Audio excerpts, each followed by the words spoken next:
Voici les types de maisons que j'éviterai sans même réfléchir. Chercher une maison, c'est long, c'est fatigant et franchement, c'est facile de se laisser embarquer. Je le vois tout le temps. Des maisons qui ont l'air parfaites, mais qui cachent des problèmes énormes. Et je ne dis pas ça au hasard, car j'ai vu ce que ça peut vous coûter financièrement, mais aussi le plus important, mentalement. 1. Les vieilles maisons, centenaires ou presque. Il y a quelque chose de spécial dans une ancienne maison.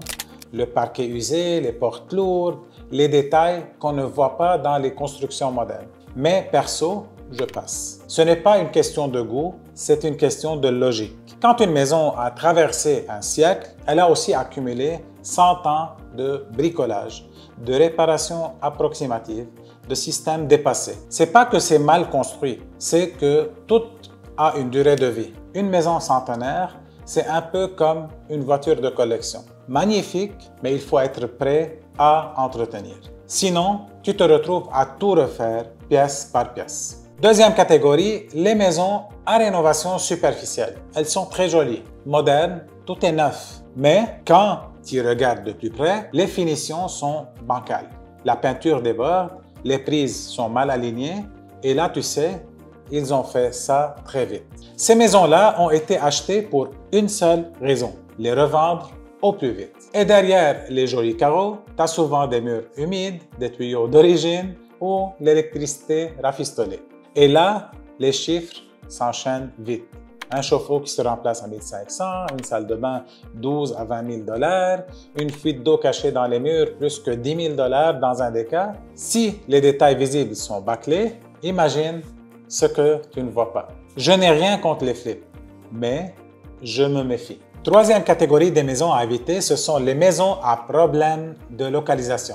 Je ne parle pas ici de la distance à l'école ou au métro, je parle des maisons collées à une voie par exemple rapide, au rail de train ou sur des routes ultra passantes. Au quotidien, c'est du bruit, du stress et un manque d'intimité. Et au moment de revendre, tu auras exactement les mêmes objections que toi tu as eues en la visitant. Oui, tu peux t'habituer au bruit, mais l'acheteur suivant, lui, voudra sûrement autre chose et ça va te coûter cher en négociation. On dit toujours en immobilier, quand on achète, c'est parfait, mais pensez toujours à la revente. Donc, en choisissant une maison semblable, tu vas diminuer le bassin des acheteurs qui sont intéressés à ta propriété et là, tu risques de ne pas gagner la valeur que tu penses gagner avec les années. Et maintenant, on passe aux maisons situées dans les zones à risque. Parfois, le vrai problème n'est pas la maison, c'est l'endroit où elle est construite. Zone inondable, terrain instable ou quartier classé à risque par les assurances. Ce n'est pas toujours visible au premier coup d'œil et pourtant, ça change tout. Ce que ça veut dire concrètement, assurance plus chère, voire même difficile à obtenir, risque d'infiltration ou de fissure plus élevé et revente compliquée parce que les futurs acheteurs vont poser les mêmes questions que toi tu te poses. Même une maison impeccable peut devenir un casse-tête si le terrain ou l'environnement pose un problème. Avant de te projeter, prends le temps de vérifier ce qu'il y a autour de la maison. Cinquième catégorie des maisons à éviter d'acheter, c'est un château dans un secteur de BS. Je veux dire quoi par ça? C'est que j'ai vu ça passer. Un de mes clients a bâti un château, vraiment une propriété qui lui a coûté 1,6 million juste en construction. Mais le secteur, toutes les maisons dans l'entourage, c'était des maisons de 350 à maximum 500 000. Les clients, ils adoraient la propriété et c'est ça le piège. Car nous, on adore notre propriété, on adore l'entourage, on adore notre jardin, mais sauf que quand ça vient qu'on a à faire un changement dans notre vie et vendre cette propriété-là, donc là, c'est le secteur qui va déterminer la valeur de ta maison. Et qui sera prêt à acheter ta maison quand tous les évaluateurs de toutes les banques vont donner une valeur de 1,3 million à une maison que toi, tu demandes 2 millions, par exemple. C'est ça ce qui est arrivé avec mes clients.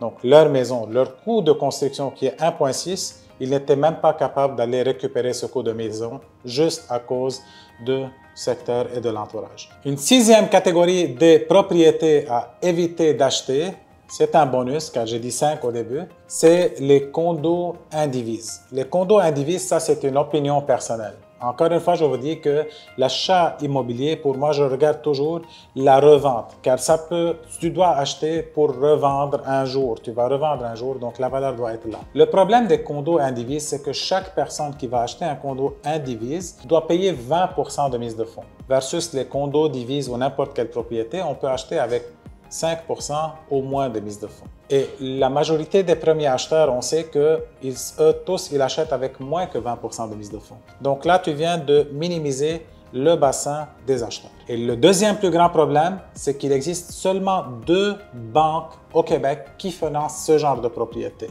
Et encore plus de restrictions, c'est que si une banque A qui est responsable de financer cet immeuble, la banque B ne peut pas le financer. Donc, si on parle d'un, par exemple, quadruplex, que toi, tu veux acheter un condo et que ce quadruplex, il est tout avec Banque nationale, tu ne peux pas aller prendre un prêt de Desjardins pour te financer. Mais disons que toi, tu as réussi à acheter, tu as de l'argent.